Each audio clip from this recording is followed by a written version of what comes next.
Whoever thought the way to win a presidential election was to insult the Pope?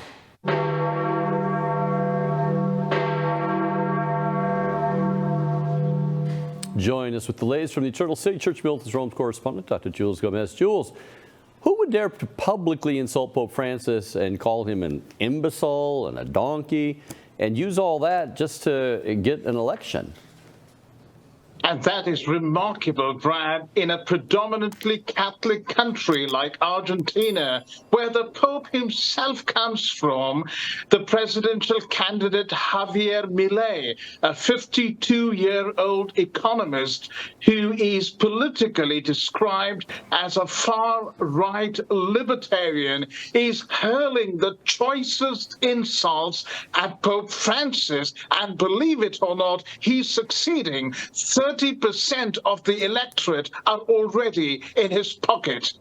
You know, that says something about, this is Pope Francis' home territory down there. So, if you can get away with insulting the Pope in his own home country, that kind of tells you a little bit about maybe his background and what they think of him down there. But so what do we know about Javier Milei, besides that he needs a haircut? Why is he so vitriolically anti-Francis? Well, he is very anti-Pope Francis's policies. So he describes Pope Francis. His party, by the way, is called La Libertad Avanza, Freedom Advances, and that tells you a lot about his libertarian policies. He's called the Pope nefarious, an evil communist Jesuit. He's used the word shit to describe Pope Francis's ecclesial policies. He says the Pope should quit interfering in Argentinian politics. And he's also called him a Jesuit who promotes communism, the evil one on earth who occupies the throne of God. My gosh, I could go on and on. But the reason is he sees the Pope as somebody who has allied himself with, the globalist, communist, Marxist, leftist regime, and therefore not very helpful and healthy for growth in Argentina. It's kind of scary, though, coming from a libertarian, because that's a short step to licentiousness, where anything and everything goes, and don't try to rein me in, even in the area of morality. What are some of the things specifically Milei is saying about Pope Francis? Well, he's used, a lot of very unpleasant names. He's called Pope Francis a lot of names. But then he also goes on to talk about how Pope Francis is obstructing the prospect of a better Argentina, which is only possible when Argentinians have awakened to the idea of freedom. He goes on to particularly attack Pope Francis's concept of social justice, which he claims is rooted in liberation theology. And he calls social justice an aberration. It is stealing from someone to give to another. He says this. He almost says that Argentinian decadence owes its existence to what he calls the caste system. Interestingly, the caste system where people who, the moment they say, I have a need, that need becomes a right, and the state has to pay for the right. And he says the problem is that the needs are infinite and the resources are finite. We liberals are clear about how this conflict is resolved with private property and without state intervention. Politicians, he says, particularly leftist politicians, prefer the claw of the state to the invisible hand of the free market. And there, of course, he's referring to Adam Smith. Well, I really can't disagree. I don't agree with him vitriolically attacking Pope Francis, but at the same time, some of the things he's saying against socialism and in for a free market and that type of thing, and trying to rein in government overreach, it's hard to disagree with him on those points. How are the priests in Argentina showing their support for Pope Francis? On Tuesday, a number of priests, including priest called Padre Pepe, who was very close to Pope Francis when he was, Cardinal Archbishop of Buenos Aires. Now, remember, not many priests like Pope Francis, even Argentinian priests in Rome. Just yesterday, somebody was telling me that when you mention Pope Francis's name, we're talking about Argentinian Jesuits. They just roll their eyes, apparently. So, nevertheless, this loyalist band of priests have hit out at Javier Milei, and basically said that it's wrong for him to attack Pope Francis's stance on social justice, because social justice, according to them, is deep-rooted in Catholic social teaching. And they organized a mass on Tuesday in a shanty town of Buenos Aires, and apparently a few thousand people turned up to attend the mass. This is also what they went on to say. It's unworthy of a candidate to call Pope Francis's words the SHIT of social justice when it is part of the gospel of the social doctrine of the church, and its goal is to love thy neighbor.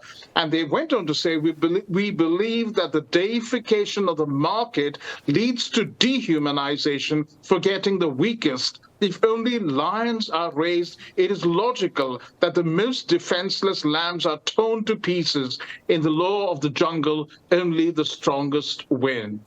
Well, there's always been a argument against this capitalism that's just unbridled greed that may be striving for to be the top dog, and at the same time an idea of free market as versus government overreach and parental government, which is on the left. So there's can be exploitations on both sides of there's balance in the middle there. What does he have to say? Javier has to say about the specifically about social justice. Well, he's called it an aberration. He's said that it will kill the poor particularly, because instead of encouraging them through the free market to stand on their own two legs, to hold up their heads high, to affirm human dignity, it deprives and robs the poorest of the poor of human dignity. Yeah, I think he could get a lot more traction if he just didn't attack Pope Francis so much and just stuck to some of his talking points on the economy and free market and anti-socialism. What is he saying about the Milei is about to become famous in the U.S., Jules? How's that going to come about? Well, very interestingly, a couple of days ago, Tucker Carlson flew into Argentina, and he has interviewed Milei, and this interview is going to be released very soon on Twitter, we are told. The leftists are attacking, Javier Milei and Tucker Carlson as ultra-right-wing fanatics, fundamentalists, and all this sort of thing. But generally, as we know, presidential candidates in Argentina don't get widely reported on in the United States. But this is certainly going to cause waves. Yeah, Tucker's going to make sure he's got a very, very large platform here in the United States. Well, final question here, Jules, that has frequently been asked is, why is Pope Francis so reluctant to return to Argentina for an apostolic visit, his home country there? Do people in Rome discuss the answer or supposed answer to that question? Oh, yes, there's a lot of talk about that in Rome. Pope John Paul II went back to Poland, and he was so warmly received. I mean, millions came to see him there. Pope Francis has gone to Mongolia to visit 1,450 Catholics, but he's not willing to go home. And interestingly, a reporter asked him this question on board the aircraft when flying back from Mongolia. And he gave the excuse that, when he's getting old and his knees are giving way and it's getting more and more difficult for him to go. But basically, the real reason is that a lot of people, whether it's lay people or clergy, they simply detest Bergoglio, and they just don't. And he knows he's not going to get a warm reception. And probably this is going to be a very bad public relations disaster. And the Vatican wants to avoid that. But Javier Milei was asked, and he said, well, if the Pope comes, visits his home country, I will give him a full state, a reception with full state honors, and I will welcome him warmly. That's interesting. Well, we don't agree, of course, with the vitriolic attack on Pope Francis, but it's hard to defend on specific points of anti-Francis rhetoric on specific points, pushing seemingly social justice that goes nowhere in some areas. And oversteps its bound into kind of pushes into socialism. So there's a lot of fodder for the cannon out there these days. But to dunk on Pope Francis to gain office is a rather shallow platform, and Catholic voters take caution. Jules, thank you so much for bringing us up to speed on what's happening in the Pope's home country. Thank you, Brad.